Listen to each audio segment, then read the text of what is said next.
नमस्कार, मैं बालकृष्ण मुले और आप देखना शुरू कर चुके द प्राइम टॉक का special segment birthday celebrity special. Birthday celebrity special के हमारे गेस्ट हैं देश के विख्यात मॉडलिंग और फैशन डिज़ाइन के क्षेत्र में अपनी अमिट पहचान बना चुके देवी अहिल्या की नगरी के लाल श्री आशिफ शाह जी। आशिफ भाई, आपका स्वागत है, आत्मीय अभिनंदन है। आज अपना आप जन्मदिन मना रहे, हालांकि जन्मदिन का अंक जो है हम डिस्क्लोज़ नहीं करना चाहेंगे क्योंकि आपका वर्कआउट इतना है कि आप युवाओं को भी ज़बरदस्त मात देते दिखाई दे रहे हैं। क्या कहना चाहेंगे अपने जन्मदिन के मौके पर?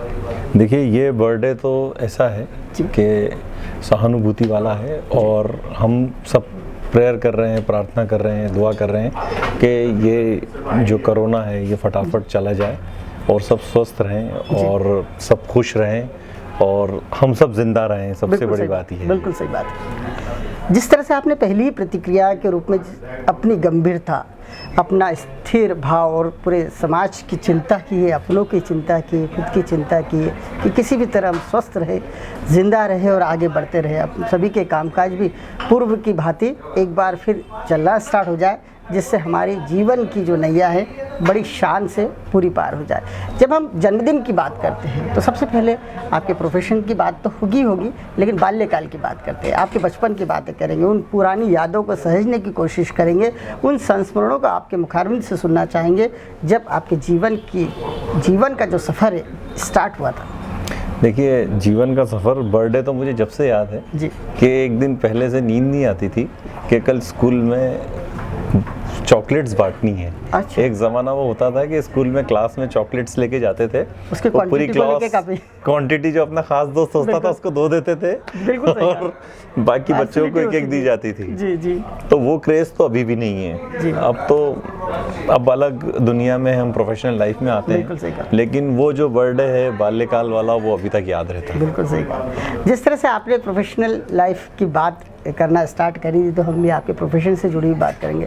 फैशन इंडस्ट्री को आपने काफ़ी हाइप दी, खासतौर से मालवा की जो इंदौर नगरी है, कहीं ना कहीं फैशन की दुनिया की बात की जाए, मॉडलिंग की दुनिया की बात की जाए तो आपने इस शहर को एक नया नाम, एक नया मुकाम देने की कोशिश की।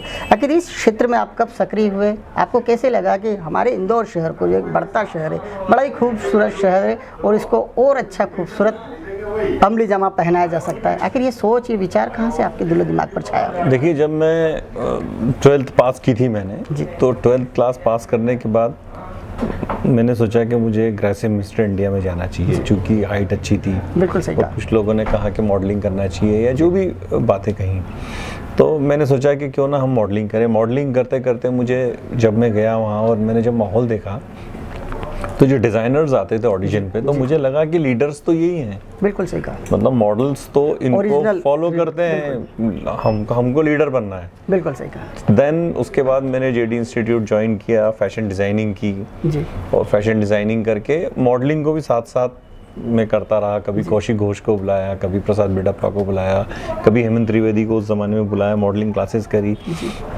कभी हैदर खान को बुलाया, क्योंकि पोर्टफोलियो के बारे में किसी को पता नहीं होता था। बिल्कुल सही।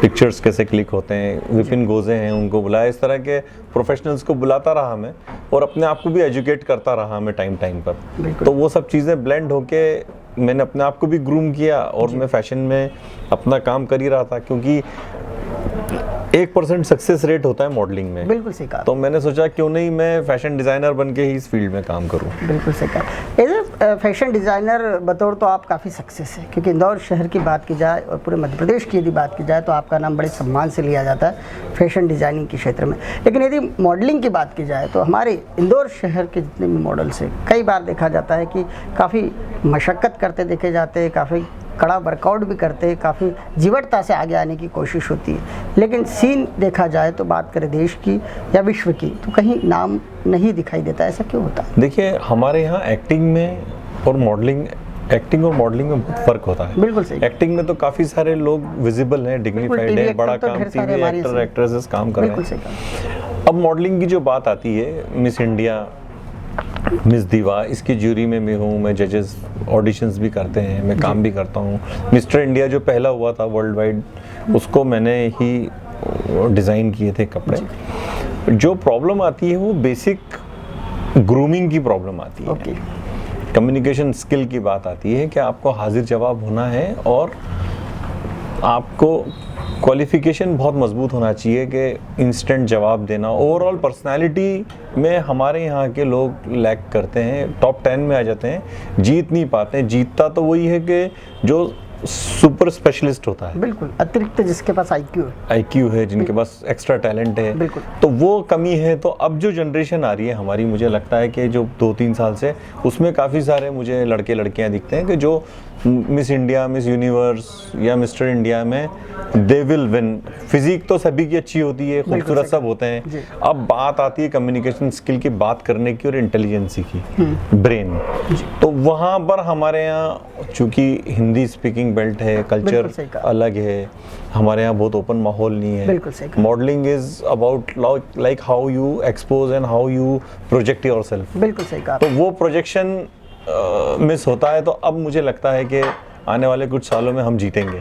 बिल्कुल सही कहा। मॉडलिंग के क्षेत्र में बदलाव की बात की जाए तो किस तरह के पिछले 1 दशक पहले जो माहौल हुआ करता था, जो ट्रेंड हुआ करता था, वो आज भी देखने को मिलता है, या यूँ कहें कि अब कोविड-19 का पूरा एक नया सेगमेंट आया हमारे सामने और काफ़ी लोग हैरान परेशान हुए, कई लोग अवसाद में भी चले गए। वापस एक बार इस सेगमेंट को उभारने के लिए, वापस सहेजने के लिए किसी तरह के आप जैसे सीनियर्स के द्वारा कोई प्रयास किए जा रहे हैं, पहल की जा रही है? देखिए, अभी तो modelling, acting industry, fashion industry, अभी तो it's collapse now. We have to rebuild this industry, we will remake this industry, और इसको हम फिर से काम करेंगे। बहुत सारे हम विजुअल्स तैयार कर रहे हैं, हम हमारे विजुअल कलेक्शन तैयार करेंगे, उसको हम प्रोजेक्ट करेंगे, हम उसको शोकेस करेंगे नए टैलेंट्स को। चूँकि we can't transit our models, तो जो हम यहाँ पर जो अवेलेबल हैं मॉडल्स, मेल फीमेल, उनको हम सिलेक्ट करके और उनसे ही काम कराएंगे, तो उनकी भी ग्रूमिंग होगी। तो मुझे लगता है कि छोटे बी टाउन्स में, सी टाउन्स में ये इंडस्ट्री बहुत ग्रूम करेगी और इंडस्ट्री बनेगी फिर से, नए लोग आएंगे और वो काम भी करेंगे, मुझे ऐसा लगता है। बिल्कुल सही कहा, और आपने काफ़ी सकारात्मक जवाब दिया है। लेकिन एक सवाल और काफ़ी लोकल लेवल का सवाल है। जिस तरह से देखा जाता है कि हमारा इंदौर शहर जो है, हमारा मालवा जो है, या मध्य प्रदेश के बाकी जो प्रांत है या स्टेट्स है, उनसे कहीं ना कहीं पीछे लगता है। जैसे मुंबई पुणे की बात कर ले, बेंगलुरु की बात कर ले, तो वहाँ फैशन या फैशन के अनुरूप कपड़ों को धारण करना, पहनना कपड़ों को ज़्यादा देखा जाता है हमारे इंदौर शहर के परिवेश में देखा जाए। तो आप जैसी शख्सियतें लगातार कोशिश करती रहती है कि लोग अच्छे से रहे, उनका खान पान तो अच्छा है ही इंदौरियंस का, लेकिन उनका पहनावा भी बड़ा ही खूबसूरत रहे, और कहीं ना कहीं इसके प्रति लोगों के मन में कहीं ना कहीं जागरूकता होती है, लेकिन मार्गदर्शन नहीं मिल पाता। उसके लिए आपने किस तरह के प्रयास किए हैं पहले से? एक बात तो दिल्ली, बॉम्बे या पुणे की हम कंपैरिजन इसलिए नहीं कर सकते हैं कि यहाँ 80% लोग जो होते हैं माइग्रेटेड होते हैं। बिल्कुल सही। जब भी माइग्रेटेड होते हैं तो अपने कल्चर और बड़े बुजुर्गों से दूर होते हैं। हमारे यहाँ इंदौर, भोपाल, इस तरह की सिटीज़ में कल्चर बहुत जिंदा है, एक दूसरे का बड़ा रिस्पेक्ट होता है। तो वो बैरियर क्रॉस करने के लिए बहुत ग्रूमिंग नहीं हो पाती है। आप सडनली अगर मैं स्लीवलेस पहनाऊँगा या हॉट पैंट्स पहनाऊँगा, तो वो लोग यहाँ एक्सेप्टेंस नहीं है, प्लस पहनने का कल्चर नहीं है। बिल्कुल। तो वो करने में थोड़ा टाइम लगेगा, उसके लिए ओवरऑल एक्सपोजर चाहिए, क्वालिफाइड लोग चाहिए, और उस पे जब कोई पहन के निकले तो वाव फैक्टर हमको ख़त्म करना है। बिल्कुल सही। तो वो उसका बड़ा फ़र्क पड़ेगा। नंबर 2, इसके लिए क्या करना है? इसके लिए हमको रेगुलर सेमिनार्स होना चाहिए, वर्कशॉप होना चाहिए, और सबको एजुकेट करना पड़ेगा, जो पेरेंट्स हैं उन्हें भी, this is also profession and this is also work. ये आप इसको मॉडल को एज मॉडल मत देखो। We never see model as model, we see as our media, कि ये मेरा प्रोडक्ट है और ये मीडिया है, वो इसको शोकेस कर रहा है। जैसे आपके लिए कैमरा आपका मीडिया होता है, आपके एडिटर्स होते हैं, तो ऐसा हमारा मीडिया है। जब तक हम उसको उस निगाह से नहीं देखेंगे, जब तक हम वो बैरियर ख़त्म नहीं होगा। तो वो बैरियर सबसे पहले हमको एजुकेट करके, सेमिनार्स करके, वो हम लोगों को ही करना पड़ेगा। That will do gradually, will call professionals here. कुल मिला के है कि यदि हमें मध्य प्रदेश को उस मुकाम पर पहुंचाना है तो व्यापक जन जागरण की बहुत ज़रूरत है। कहने की हमारी सोच जो है उसको ही बदलना पड़ेगा, क्योंकि लगातार देखा जाता है कि यदि हम कदमताल करते हैं बड़ी सिटीज़ से, तो हम अपने आप को कहीं ना कहीं मजबूत पाते हैं। यदि आपका रहन सहन ठीक हो, आपका पहनावा ठीक हो, तो आपका मनोमस्तिष्क भी सकारात्मक रूप से काम करता है। खास बात एक पूछना चाहेंगे, जिस तरह से फैशन डिज़ाइनर हायर्स किए जाते हैं, पॉलिटिशियंस के द्वारा किए जाते हैं, कई देश के दिग्गज जो है वो लगातार उन लोगों के डिज़ाइन किए हुए वस्त्र पहनते हैं, कपड़े पहनते हैं, जो काफ़ी उनकी बॉडी लैंग्वेज के हिसाब से डिज़ाइन किए जाते हैं। क्या मध्य प्रदेश में भी इस तरह का कोई कल्चर अभी ट्रेंड कर रहा है? देखिए, अब हमारे यहाँ मध्य प्रदेश में भी इस तरह का कल्चर डेवलप हो रहा है। बेसिक आइडिया अब पॉलिटिशियंस को ये समझना चाहिए कि they are visible people and thousands and tons of people follow them. Okay, सबसे बड़ी बात ये होती है। बिल्कुल सही कहा आपने। तो उनको स्मार्ट लुक होना चाहिए जी। एक कॉन्सेप्ट ये था कि politicians should be very simple, साधारण लुक। No, they are celebrities, they are celebrities for masses. बिल्कुल सही कहा आपने। जन जन घर घर तक जाते हैं। तो अब जो इस तरह के पॉलिटिशियंस हैं, दे आर हायरिंग डिजाइनर्स। हमसे बात होती है, दे डिस्कस विद अस कि मुझे इस ओकेजन में क्या पहनना है, सुबह क्या पहनना है, शाम को क्या पहनना है। मैं नाम नहीं लूंगा, लेकिन मैं काफ़ी सारे इस तरह के लोग हैं, पॉलिटिशियंस हैं, मिनिस्टर्स हैं, जिनके लिए मैं काम करता हूँ। And they take my yes IAS IPS। तो देखिए, this is a different league, वो एक अलग लीग के लोग होते हैं, फिर भी एक आइडियल होते हैं। हाँ, आइडियल होते हैं, उनकी अपब्रिंगिंग वैसी होती है तो वो उसी तरह रहते हैं। बिल्कुल सही। बट पॉलिटिशियंस में एक बहुत मेजर चेंज आया है। They want designers around, they 2-3 dresses अपनी स्टैंड बाय में लेके चलते हैं कि शाम को वहाँ पहनना है, सुबह पूजा में यहाँ पहनना है, एक कन्वेंशन है तो उसमें वहाँ पहनना है। तो इससे मुझे लगता है कि आगे ये इंडस्ट्री बहुत डेवलप होगी हमारे यहाँ। खासतौर से देखा जाता है कि फीमेल्स में डिज़ाइंस को लेकर या फैशन को लेकर काफ़ी अवेयरनेस देखी जाती है। क्या वाकई जो हमारे खासतौर से हमारे सेक्टर के जो लोग हैं, मालवा की बात करें या मध्य प्रदेश की भी बात कर लें हम, क्या वाकई वुमेंस के साथ साथ मेंस भी इस तरह की जागरूकता दिखाते हैं आपको कि नहीं वाकई टिप टॉप रहा जाए, जिसे हम हमारी लैंग्वेज में कहें तो? देखिए, एक ज़माना ये होता था कि जब मैंने फैशन डिज़ाइनिंग की थी, तो मैंने जब फैशन डिज़ाइनिंग करने का कहा अपने घर में भी, और जब फैशन डिज़ाइनिंग के लिए आगे बढ़ा तो सबका यही बात थी कि अरे फैशन डिज़ाइनिंग करोगे तुम, वो लड़कों के लिए होता ही नहीं था। जी बिल्कुल सही। मेरी बैच नवाचार हो गया। हाँ, मेरी बैच में मैं अकेला लड़का था। लेकिन उसके बाद ग्रेजुअली जब आगे बढ़े और मेल फैशन डिज़ाइनर्स को एक्सेप्ट किया, अब मेल डिज़ाइनर्स को फैशन एक्सेप्ट करने के बाद अब आती है क्या मेंस वेयर में या मेल्स में अवेयरनेस आई है। Yes, a lot of awareness now. Females के बाद अब पिछले कुछ सालों से मैं देख रहा हूँ कि they come to me, this is a very technical word, wardrobe designing. कि मुझे तो समर्स की अलग वार्डरोब चाहिए, विंटर्स की अलग चाहिए। बिल्कुल सही कहा। और बाकी जो कैजुअल उसके लिए अलग आप डिज़ाइन करके तो that we give our concept and they sit with us and they are getting done with the designers now. lot of men, especially lot of designers are known as menswear designer। तो ये बहुत बड़ा change आया है और MP में भी आया है और चारों तरफ ये बड़ा चेंज आया है। लेकिन आप काफ़ी जीवटता से काम करते हुए दिखाई देते हैं, जिस तरह से आप लोगों से मिलते हैं, लोगों के बीच जाते हैं, लगातार उन्हें इस बात के लिए प्रेरित करते हैं, वही बड़े सकारात्मक तरीके से पॉजिटिवनेस के साथ में। कि मैं भी आपका इंटरव्यू लेने आया तो आपने जस्ट मुझे मेरे कोर्ट पर एक अलग से बोले कि नहीं इसे ऐसा नहीं, इस तरह से। तो इस तरह का एक अभियान जो आपका है सतत जारी, कितने वर्षों से ही आप लोगों को अपनी डिज़ाइंस, अपना फैशन, अपना लुक, उसके लिए जागरूक करते आ रहे हैं? देखिए, क्योंकि समाज में ऐसी शख्सियतों का भी होना जरूरी है, क्योंकि हो सकता है कि हम विकसित होते हुए शहर में आगे बढ़ रहे हैं, हो सकता है हम उतना खुलेपन से नहीं रह पा रहे। आप जैसे लोगों की किस तरह की भूमिका होती है इसमें? देखिए, डिज़ाइनर्स की अपनी एक जिम्मेदारी होती है कि ये मेरा प्रोफेशन है और उसके साथ मुझे जस्टिस करना चाहिए। बिल्कुल सही। आप आए हैं मेरे पास, आपने पूरा एंगल जमाया, आपने बोला आपके हेयर स्टाइल ये होना चाहिए, आप ऐसे बैठो, this is your point of view, you educating me. अगली बार भी कहीं बैठूंगा तो I have to do the same. बिल्कुल। जब आप मेरे पास आएंगे तो मुझे भी जस्टिस आपको बताना पड़ेगा कि आप कैमरे में रहते हैं तो ये कलर्स होना चाहिए, ऐसा पॉकेट स्क्वायर होना चाहिए। बहुत छोटी छोटी सी चीज़ें ही डिज़ाइनर्स उसमें एम्बेलिश करके उसको निखार ला रहे हैं, वो हमारा काम होता है। बिल्कुल सही कहा। तो उसके लिए एजुकेशन में टाइम पे जहाँ भी हम मिलते हैं, लोगों से बात करते हैं, उसके बारे में बताते हैं। मैं NIFD इस तरह के इंस्टीट्यूट्स में जाता हूँ, SDPS, वहाँ पर बच्चों को भी एजुकेट करते हैं। हम हमारे बैक स्टेज में इनको लेते हैं, वो हमारे साथ बैक स्टेज में काम करते हैं। तो इस तरह का काम मैं काफ़ी करता हूँ। अशु भाई, आप अलग तरह के व्यक्तित्व है, देखा जाए तो आपका एक ज़मीन पर, एक सड़क पर खड़े रहने वाला जो एक आरक्षक होता है, उससे लेकर तो एक IAS IPS एज ए बहुत सीनियर पॉलिटिशियन से रिलेशन आप मेंटेन करते हैं।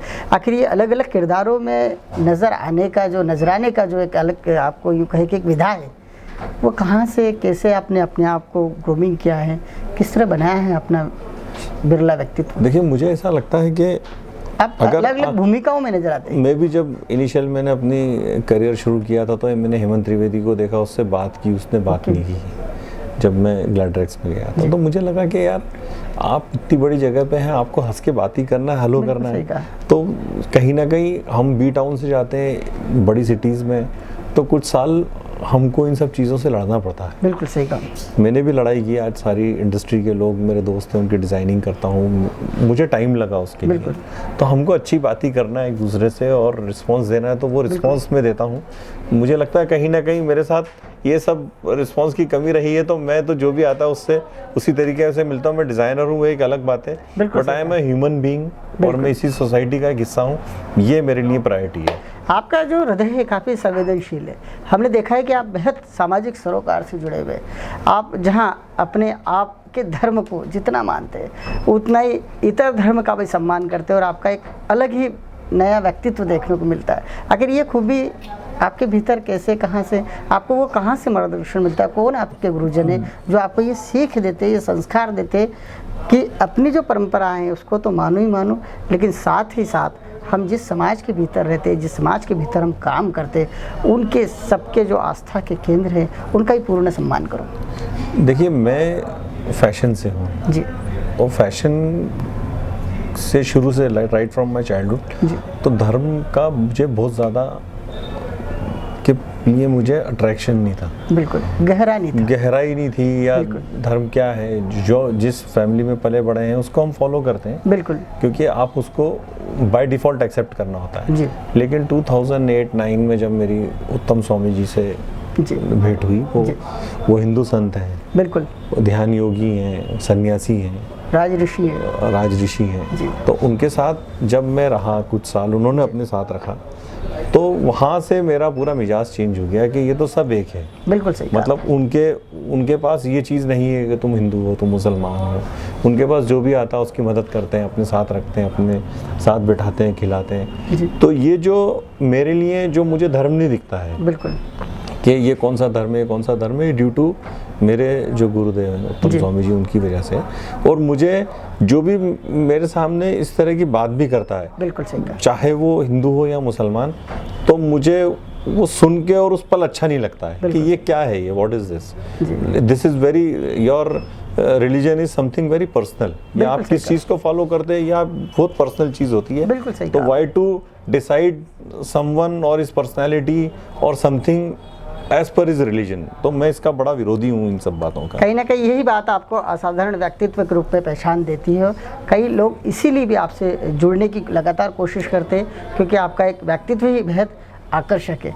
फिर हम जन्मदिन पर लौटेंगे, बात करेंगे आपको कौन से गेम पसंद है, आपको क्या, आपको खाना पसंद है, किस तरह के लोग आपको पसंद है, किस तरह के लोग आपको नापसंद है। देखिए मुझे तो लोग वो पसंद हैं कि जो अपन हैं, जो अभी हैं, बिल्कुल सही, वो बाद में भी हैं, जो मस्त हैं, चिल्ड आउट हैं। आपको साथ बैठने में, ज़िंदगी में कहीं आपके ब्रेन का इस्तेमाल नहीं करना पड़े, वो मेरे दोस्त मुझे बहुत पसंद है। चलिए एक अंतिम सवाल के रूप में हम ये जानना चाहेंगे कि आप आज कौन से नंबर का बर्थडे मना रहे हैं? मैं तो सोचता हूँ कि ये हर बर्थडे मेरा पहला बर्थडे है। ओके। ये मैं हर बर्थडे में फर्स्ट बर्थडे मान के बनाता हूँ। चलिए आसिफ भाई, आपने द प्राइम टॉक के स्पेशल सेगमेंट बर्थडे सेलिब्रिटी से इतने अच्छे से बात की, इतनी सकारात्मक बातें की। कहीं ना कहीं लोग आपको सुनेंगे, दर्शक आपको सुनेंगे तो सीख के रूप में भी लेंगे, संदेश के रूप में भी लेंगे। आप इसी तरह दीर्घायु बने रहें, एनर्जेटिक बने रहे और सभी लोगों को ऊर्जावान बनाएं। इसी सकारात्मक सोच के साथ आपसे लोग बहुत कुछ पा भी सकते हैं। एक समानता का भाव, सबको अपनत्व का भाव लेकर आगे बढ़ने का आपने हमसे चर्चा की, इसके लिए बहुत बहुत धन्यवाद। नमस्कार। थैंक यू, आपका प्यार इसी तरह बना रहे। Thank you.